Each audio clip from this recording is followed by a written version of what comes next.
Hi friends, let's take a quick synopsis of past attempts of CA final, new syllabus exclusively. So here it is.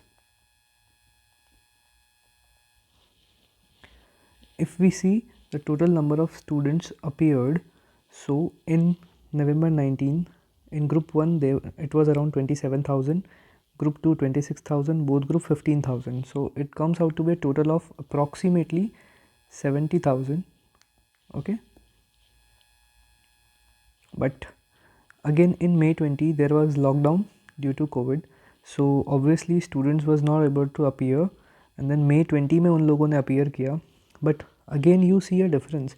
अब लोग सोचेंगे कि अगर attempt ही नहीं हुआ तो 69 के सिर्फ 79, only a difference of 10,000, because November 20 में भी you were having an option of shifting your attempt, that is opt out scheme जो कि ICAI लेके आया था. सो मोस्टली लोगों ने ऑप्ट आउट किया था. सो डेफिनेटली नवंबर 20 में अपीयर ना करके उन्होंने या तो जन 21 में या जुलाई 21 में शिफ्ट किया था अपना अटेम्प्ट. तो हम देख सकते हैं कि जनवरी 21 में भी अगर आप बोलेंगे कि अगर शिफ्ट किया था आधे लोगों ने, तो अगर अपन यहाँ पे टोटल करते, बिकॉज या तो नवंबर 20 में दे पाते या जनवरी 21 में दे पाते, सो इट रफली it comes out to 112,000. Okay, it consist of both the attempts. Then वो लोग फिर आगे शिफ्ट हुए क्लियर होने के बाद में, और जो बाकी रह गए जुलाई के अटेम्प्ट के साथ में. सो रफली 115,000 स्टूडेंट्स अपीयर्ड इन जुलाई 21. रेशियो वाइज देखेंगे तो नवंबर 19 से नवंबर 20 में ग्रुप 2 एस्पिरेंट्स ज़्यादा थे, ग्रुप 2 एस्पिरेंट्स ऑलमोस्ट सिमिलर थे, लेकिन बोथ ग्रुप में एक अच्छा अपन देख सकते हैं कि इंक्रीमेंट आया है.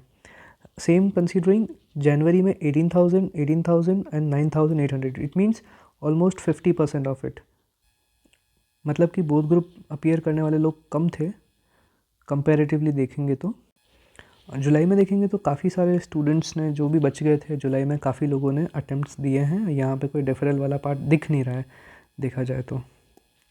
अभी देखेंगे कि स्टूडेंट्स क्लियर कितने हुए. अगर इन फिगर में देखा जाए कि स्टूडेंट क्लियर कितने हुए, तो नवंबर 19 में 14,000 स्टूडेंट्स पास हुए out of 70,000 students, which is a good number. November 20 में 15,000 students out of 80,000 students, which is not that good comparing to previous attempt. And then जनवरी में आप देखेंगे 5199, only this much of students has been cleared. अब यहाँ पे corona fear बोलेंगे, opt out fear बोलेंगे, तो स्टूडेंट्स के बीच में ये था कि जनवरी 21 जो अटेम्प्ट था उस टाइम पे जस्ट बिकॉज काफ़ी लोगों ने ऑप्ट आउट किया, तो बहुत ही टिपिकल रहा ये attempt. Result was very bad at that time. अभी देखेंगे कि एग्जैक्टली रिजल्ट का परसेंटेज था कितना. So total number of students appeared in January 21 was 47,000, of which only 5,200 students were able to clear either in group 1, group 2 or both groups. Comparatively, July 21 was good, but again the number of aspirants was higher. So let's see the total passing percent. Passing percent पे आते हैं. अब passing percent में देखा जाए तो group 1 में on an average 17.34 था. ठीक है, नवंबर में 12.84 था, जनवरी में 6.55 था, एंड जुलाई में 20% था. अगर एक रेंज बनाना चाहें इसमें, तो रेंज रहती है ग्रुप 1 की around 15 to 20%. Similar with group 2. अगर ग्रुप 2 की हम लोग फ्रीक्वेंसी देखेंगे तो इट वाज अराउंड 28%, नवंबर में 31%, जनवरी 18% एंड जुलाई में अगेन 17.36%. तो एक बहुत बेसिक सी चीज़ दिखेगी कि आप ग्रुप 2 में तो एनालाइज कर ही नहीं पाओगे कि एग्जैक्टली ICAI कहाँ स्टैंड आउट कर रहा है.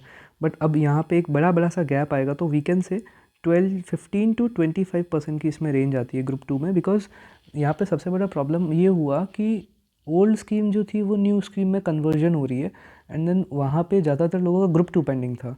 उस हिसाब से देखा जाए तो उनको यहाँ पे आके ग्रुप 2 ही देना था, तो ग्रुप 2 का रेंज इसलिए इतना बिगड़ा हुआ है. And finally if it comes out to both group, it has been 15%, around 15%. Oh my god, January 66% only, and July around 12%. So अगर यहाँ पे अगर एवरेज लगाना चाहें, सो बोथ ग्रुप का एवरेज रहता है समवेयर अराउंड 15%, बहुत ही रफली 15% तक आता है. बट इफ़ वी कम तो फॉर एन एग्जैक्ट फिगर, तो अपन इसमें बोल सकते हैं 12 to 15% बोथ ग्रुप का रेंज रहता है. So let's see, we are recording it before result. So let's see December 21 का क्या रहता है. But wishing all the aspirants all the very best. सबसे इम्पॉर्टेंट बात तो यही है कि ICI में रेंज होता है नहीं, बट हम लोग तो सिर्फ एवरेज 4 रिज़ल्ट, अगर 4 अटैम्प्ट का हम देखेंगे तो एवरेज निकाल के, और अगर एक सिर्फ एक रेंज बनाने की अगर अपन ने कोशिश की है तो वो ये निकल के आती है कि अप्रॉक्सीमेटली ग्रुप 1 का रिज़ल्ट 15 to 20% रहना चाहिए, रहेगा या रहता है. ग्रुप 2 का 15 to 25% बहुत ही वॉलेटाइल है just because of old to new conversion, and both group का अराउंड 12 to 15% रहता है. तो ये तो ज़रूर ट्रेंड लगता है कि 12 to 15% के बीच में रहता है रिजल्ट. लेट्स सी इस बार कितना आता है. Thank you very much.